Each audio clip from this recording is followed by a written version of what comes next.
திரு சுவாமிநாதன், இங்க ஒரு வார காலம் நிறைய விசாரணைகள் தீவிரம் அடைஞ்சிருக்கு. நீதிமன்றத்தினுடைய வழிகாட்டுதல் படி நிறைய காவல்துறையினுடைய வேகம் எடுத்திருக்கிறது விசாரணைகள். அதே நேரத்தில் அரசியல் கட்சிகளினுடைய சார்புத்தன்மை விமர்சனங்கள் அப்படிங்கிறதும் பேசுபொருளாக மாறி இருக்கிறது. எப்படி பார்க்குறீங்க?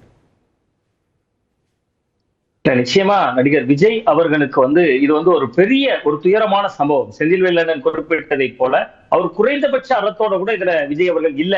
அவர் குறைந்தபட்சம் அந்த கரூர் களத்துல இருந்திருக்கலாம், மக்களை சந்திச்சிருக்கலாம். அங்க என்ன நடக்குது, என்ன ஏது பண்றதுன்னு இரண்டாம் கட்ட தலைவர்கள் எல்லாம் தலைமறைவாக இருக்காங்க.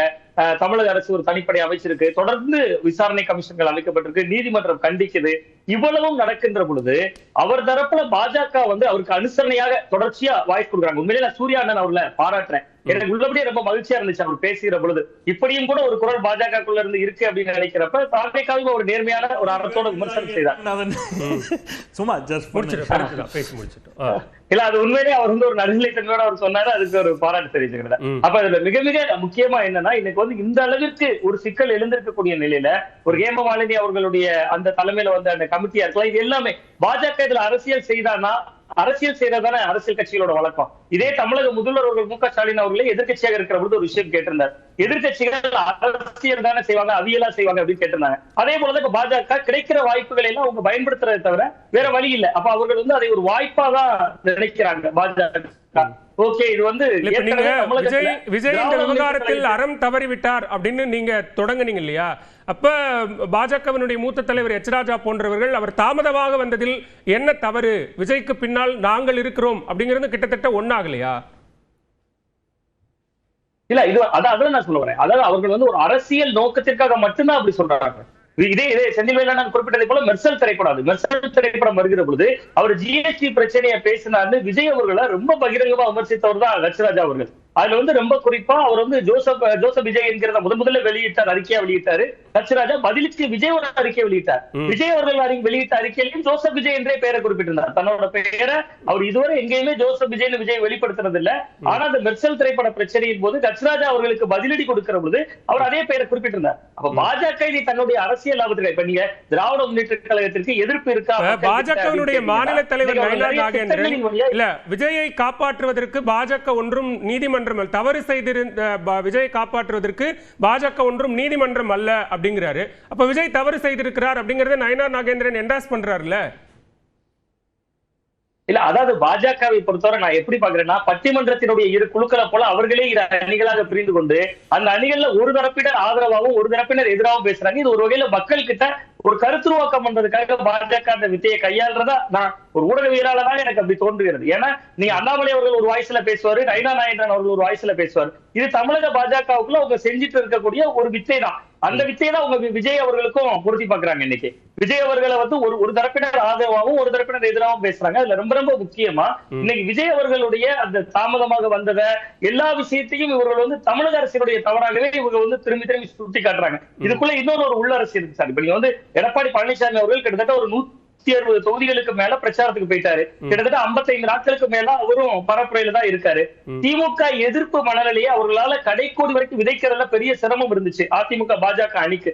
இன்னைக்கு இந்த சம்பவத்தினால நீங்க மக்கள் திரள் பாருங்க சார். நீங்க உண்மையிலே இது விஜய் அவர்கள் மேல தவறு. ஊடகவியலாளராக நமக்கு தெரியுது, விஜய் தாமதமாக வந்தார், ஒரு பெருங்கூட்டத்தை கட்டுப்படுத்த முடியல, இரண்டாம் கட்ட தலைவர்கள் அவருக்கு ஸ்ட்ராங்கா இருந்து ஒரு அரணா நிக்கல, இது எல்லாமே நமக்கு தெரியுது.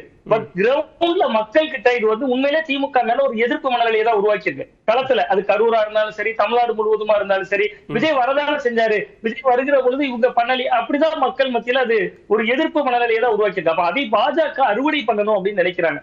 ஒன்றுல வந்தாருன்னா விஜய் அவர்களோடு வந்தாருன்னா அந்த அணி வலுவாக இருக்கும். விஜய் வரலைனாலும் அவங்களுக்கு திமுக எதிர்ப்பு அரசியலை கூர்மைப்படுத்துறதுக்கு இந்த சம்பவம் ஒரு காரணமா இருக்கும். அப்ப எது எப்படியா இருந்தாலும் இது பாஜகவுக்கு லாபம் அப்படிங்கிற ஒரு புள்ளியில தான் பாக்குறாங்க அப்படின்னு தோணுது. ஆனா விஜய் அவர்கள் களத்துல இருந்திருக்கோம். நான் ஒரே ஒரு சின்ன ஒரு நிமிடம் மட்டும் எடுத்துக்கிறேன் சார். ஸ்டெர்லைட் துப்பாக்கி சூடு சம்பவம் 13 பேர் துள்ள துடிக்க உயிரிழந்த போது நான் தூத்துக்குடியில டியூட்டியில இருந்தேன். அந்த நேரத்துல விஜய் அவர்கள் யாருக்குமே தெரியாம இரவோட இரவாக தன்னோட ஒரு சாதாரண ரசிகர் டீ மாஸ்டர், அந்த டீ மாஸ்டரோட வண்டியில பின் சீட்ல உட்கார்ந்து முகத்துல கர்ச்சீப்பை கட்டிட்டு அந்த வீட்டுல போய் பார்த்தாரு. இதே நேரத்துல நீங்க நீட்ட அனிதா அவர்களுடைய மரணத்துல யார்கிட்டையும் சொல்லாம போற ஒரு குறைந்தபட்ச அறத்தோட அந்த மக்கள் கிட்ட ஒரு தொலைபேசியில பேசிருக்கலாம்ல. ஒரு லாக்அப் டெத் விவகாரம், தமிழக அரசு மேல அதுல மிகப்பெரிய ஒரு 24 லாக்அப் டெத் அவர்களுடைய பீரியட்ல நடந்திருக்கு. பெரிய எதிர்ப்பு வருது. அஜித்குமார் வீட்டுக்கு குறைந்தபட்ச போன் போட்டு முதல்வர் அவர்கள் அது அவர்களுடைய நிர்வாக தவறு, திமுக அரசினுடைய அந்த செயல்பாடுகளால லாக்அப் டெத் நடந்துச்சுங்கிற விமர்சனம் இருந்தாலும் கூட அவர்கள் சட்டம் ஒழுங்குல அந்த பிரச்சனை ஏற்படுகிற பொழுது முதல்வர் அவர்களே கூப்பிட்டு ஒரு சாரி என்கிற ஒரு வார்த்தையாவது சொல்றாருல, அந்த அளவிற்கு கூட ஒரு குறைந்தபட்சம் அவர் ரியாக்ட் பண்ணல. ஆனாலும் இதுல என்னன்னா களத்துல பார்த்தா மக்கள் கிட்ட அப்படி அவர் பேசலையேங்கிற அதிருப்தி கூட இல்ல. அதுதான் ஒரு அரசியல் வினோதமாக இருக்கிறது. விஜய் அவர்களுக்கு இதுவரை நம்ம பார்த்த அரசியல்ல இன்னைக்கு திராவிட முன்னேற்ற கழகம்னா அந்த கூட்டத்தை கட்டுப்படுத்துவதற்கு வழிபடுத்துவதற்கு திமுகவோ மதிமுகவோ ஒரு தொண்டரணி போன்ற இயக்கங்கள் வச்சிருக்காங்க.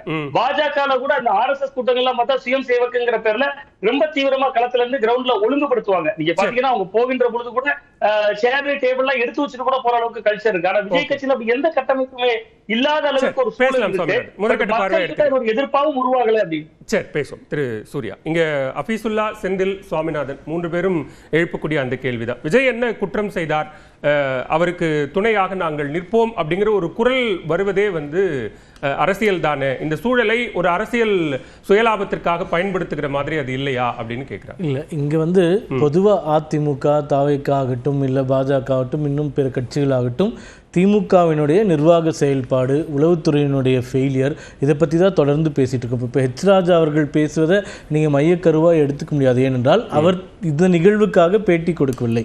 இன்று எங்களுடைய கூட்டம் நடந்தது, அது முடிந்தவுடனே பத்திரிகையாளர் சந்திப்பு நடந்தது. அப்போது கேட்கப்பட்ட கேள்விகளுக்கு சொன்ன பதில். இப்போ அவர்கிட்ட விஜய் தாமதமாக வந்ததனால் விபத்து ஏற்பட்டதுன்னு சொன்னாங்கன்னா, அவருடைய பார்வை என்னவென்றால் முழு இன்டர்வியூ பார்த்தீங்கன்னா தெரியும். அதாவது திமுக அரசு தோல்வி அடைந்து விட்டது, பெரிய இடத்தை கொடுக்கவில்லை, காவல்துறை உளவுத்துறை சரியாக செயல்படவில்லை, இதெல்லாம் சொல்லிட்டு வந்த கேள்வியில் அவர் தாமதமாக வந்தது மட்டும் காரணம் சொல்ல முடியாது அப்படின்னு தான் சொன்னாரே தவிர, அவர் தாமதமாக வந்ததுனால ஒன்றும் நடக்கவில்லை அப்படின்ற முழுவதாக பொருள்படும்படி அவர் அந்த இன்டர்வியூவில் முழுவதுமாக பேசவில்லை. முதல் கருத்து. இரண்டாவது, ஜோசப் விஜய் அப்படின்னு இவர் சுவாமிநாதன் அவர் சொன்ன மாதிரி அவரே அவருடைய லெட்டர் பேடில் அந்த காலத்தில் ஜோசப் விஜய்ன்னு தான் போட்டுட்டு இருந்தார். இப்போது அவர் விஜய்ன்னு தான் போடுறாரு. அது ஏன் போடுறாரு அப்படின்றது எங்களுக்கு தெரியல. அப்போ ஜோசப் விஜய்னு போட்டதுனால ஹெச் ராஜா அவர்களும் ஜோசப் விஜய்னு சொன்னார். அதனால எல்லா விஷயத்துக்கும் பாஜகவை நோக்கி நீங்கள் பந்தை வீசுவதற்கு முதல்ல ஹெச் ராஜா சார் சொன்னாரு, பதிலுக்கு விஜய் அவர்கள் வெளியிட்ட அறிக்கையில் அவருடைய ஓட்டர் ஐடி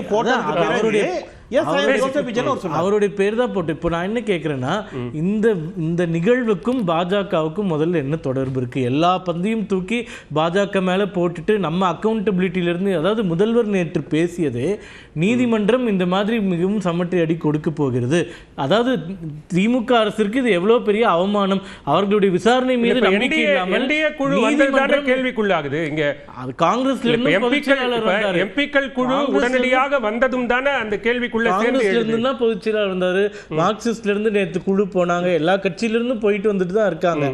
அந்த குழு இங்க முதல் ஆளாக வந்து நின்றதும் அவர்கள் உடனடியாக எதிர்வினை ஆற்றியதும் தான் இங்க சிக்கல். ஹபீஸ் அவர்கள் சொன்ன மாதிரி கிளீன் சிட் எங்கேயுமே கொடுக்கல. ஹேமா மாலினி அவர்கள் பத்திரிகையாளரை சந்திக்கும் போது நான் பக்கத்துல தான் நின்றுட்டு இருந்தேன். அட்மினிஸ்ட்ரேட்டர்ஸ் மேலேயும் தவறு இருக்கின்றது, அவர்களும் தவறு இழைத்திருக்கிறார்கள்.